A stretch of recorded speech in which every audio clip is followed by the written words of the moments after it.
ఇష్టకరంగా మారిపోవాలి, సాధువులుగా మారిపోతూ రావాలి. అలాగే చూడండి 5వ వచనం చూడండి. 5వదిగా సిస్టర్స్లో ఉండాల్సినది చూద్దాం. 5వది చదవండి.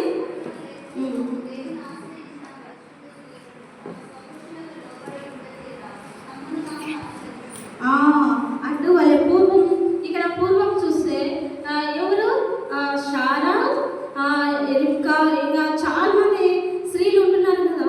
వాళ్ళని చూస్తే ఎలా ఉన్నారంటే తాము అలంకరణ, వాళ్ళ అలంకరణ ఎలా ఉండాలంటే దేవునికి ఇష్టకరంగా ఉండేది, దేవునికి విధేయతగా ఉండేది, దేవునికి పరిశుద్ధంగా ఉండేది, దేవునికి ఎంతో ఇష్టకరమైన బిడగా ఉండేది ఒక స్త్రీ.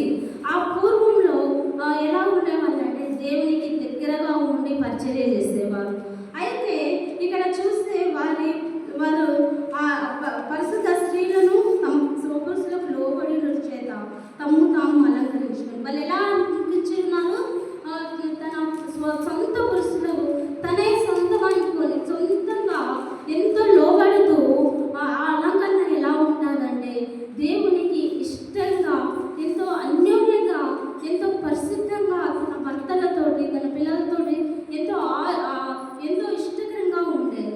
అక్కడ చూస్తే ఇక్కడ చెన్నైలో ఒక ఆశ్రమం ఉండేదట.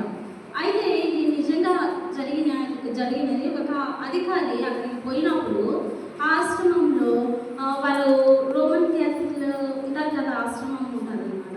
అయితే చాలామంది అనాథలు అంతా ఆడపిల్లలే ఉండేవాళ్ళట. అయితే అక్కడ పిల్లలు చాలామంది ఉండే అధికారి పోయి ఏం చేసేవాడంటే పెద్ద వాళ్ళు వచ్చి ఒక ఫెస్టివల్ వచ్చిందంటే వారికి ఏదో ఒకటి ఇచ్చిన వాళ్ళు అనేసి పెద్దవాళ్ళు వెళ్తారు కదా.